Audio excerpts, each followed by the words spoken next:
Bonjour et bienvenue dans cette leçon consacrée à la formation des roches sédimentaires pour la première année collégiale parcours international, matière sciences de la vie et de la terre. La deuxième étape de la formation des roches sédimentaires, c'est l'érosion, c'est après l'érosion, c'est le transport. Donc, on va analyser ensemble le même schéma qu'on a analysé la dernière fois. C'est le modèle de formation des roches sédimentaires. La dernière fois, on a parlé de l'érosion et cette séance, on va parler de transport. Le transport du quoi?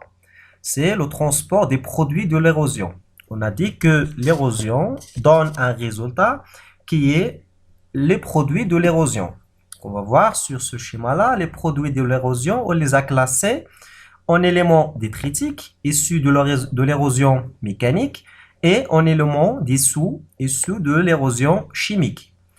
Les éléments détritiques sont en général les galets, les sables et les argiles.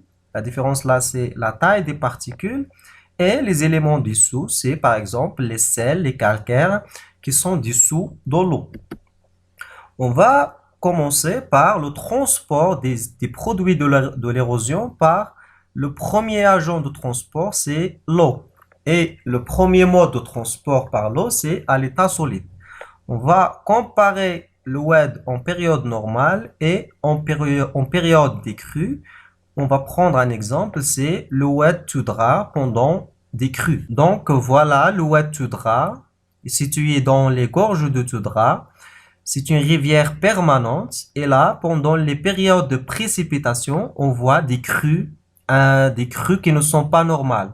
C'est des grandes quantités d'eau qui envahissent la vallée issues du bassin versant du Tudra. Donc sur cette vidéo, on peut faire une comparaison entre l'eau avant les crues et l'eau après les crues. Avant les crues, l'eau était stable et elle était claire. Elle ne porte pas de sédiments. Alors que la rivière en période des crues inattendues, période des précipitations, la couleur elle est brune. Pourquoi? Parce qu'il est emporté, il emporte avec lui des sédiments, des argiles, des galets, des sables, des éléments dissous. C'est des produits de l'érosion. Donc ici, on voit la vitesse avec laquelle vient l'eau ici, parce qu'il est chargé, il y a de grandes quantités d'eau, voilà, donc c'est dangereux. Donc voilà, on va revoir ça. Donc l'essentiel ici, c'est de faire une comparaison entre cette eau-là avant les crues et cette eau-là après les crues. Pourquoi ça change?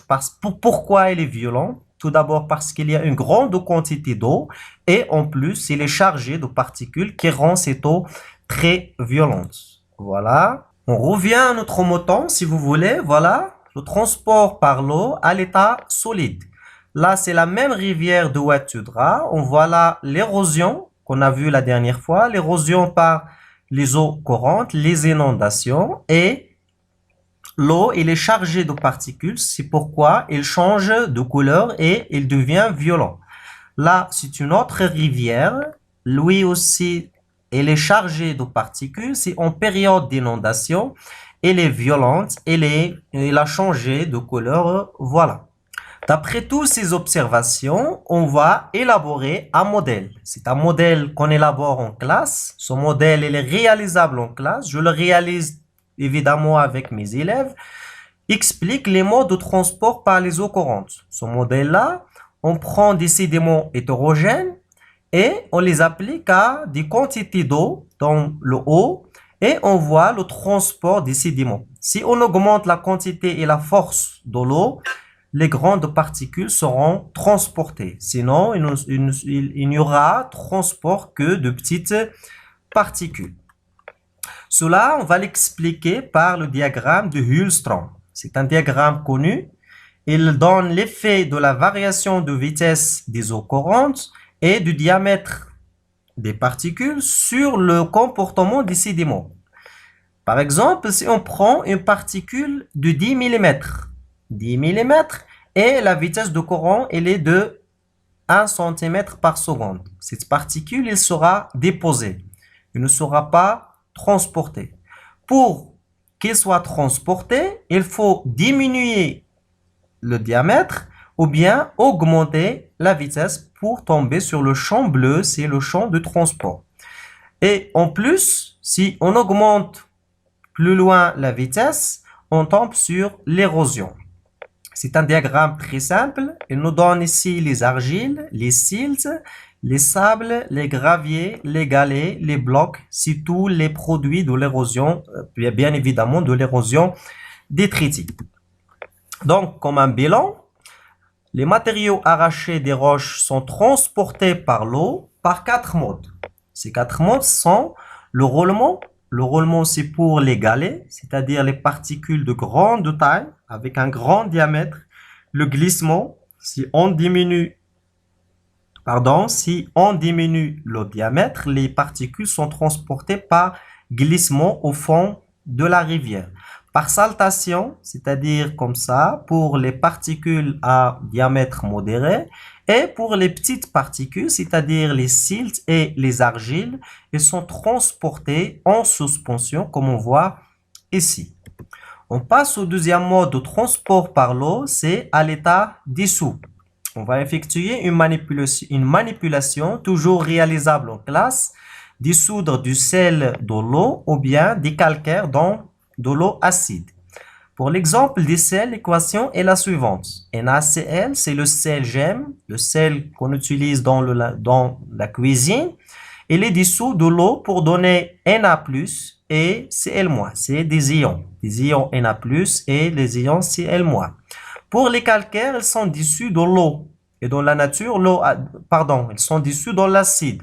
Et dans la nature, l'eau acide, c'est les pluies acides qu'on a parlé la dernière fois. La formule des calcaires, c'est généralement CaCO3 et elle va donner Ca2+, plus H2O plus CO2 gazeux. Donc, le Ca2+, c'est les ions de calcium. Cette expérience, on peut la réaliser en ajoutant de l'acide à une roche calcaire. Toujours ça, c'est réalisable, on l'a vu en classe. Toujours dans la généralisation, on a commencé par cette manipulation. Maintenant, on va généraliser. On est toujours là dans la rivière de l'Ouattara et on voit que l'eau, elle est claire. L'eau de la rivière, elle est claire, mais ça ne veut pas dire qu'il n'y a rien. Il y a des calcaires et des sels sous forme dissous. Très bien. Maintenant, on passe au deuxième agent de transport des particules et des produits d'érosion, c'est le vent.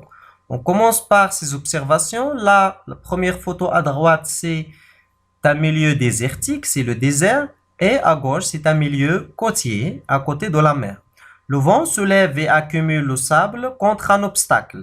La déposition du sable, il s'effectue généralement derrière un obstacle, formant ainsi une dune, soit les dunes côtières, ou bien les dunes en croissant qu'on voit dans le désert. Tout cela va nous amener à élaborer une problématique. La problématique, c'est comment déterminer l'agent du transport des sables.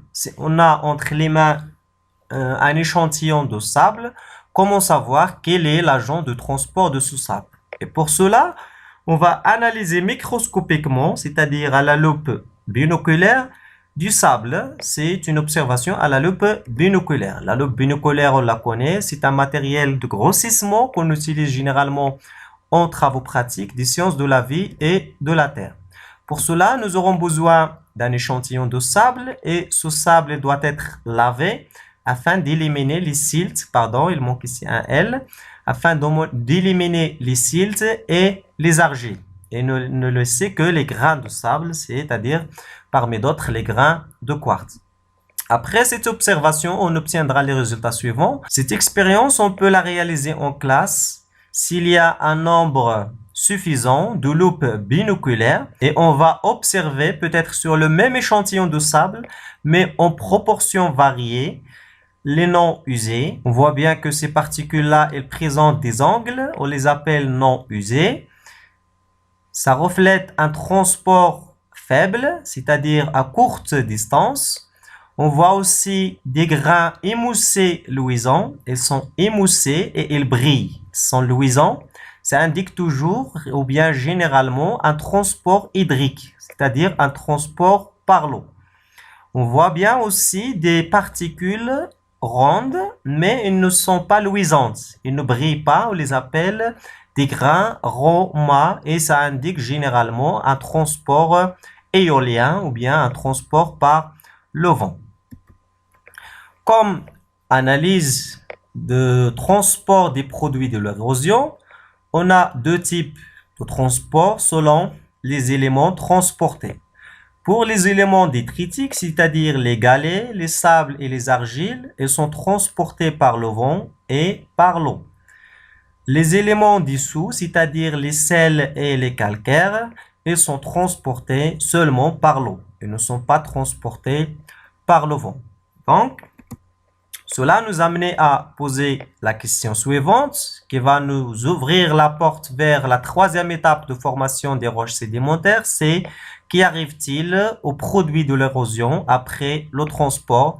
C'est bien évidemment l'étape suivante qui est la sédimentation qui sera l'objet de la prochaine vidéo. Je vous remercie pour votre attention et je vous invite à laisser un commentaire et à aimer la vidéo si bien évidemment il vous plaît. Merci.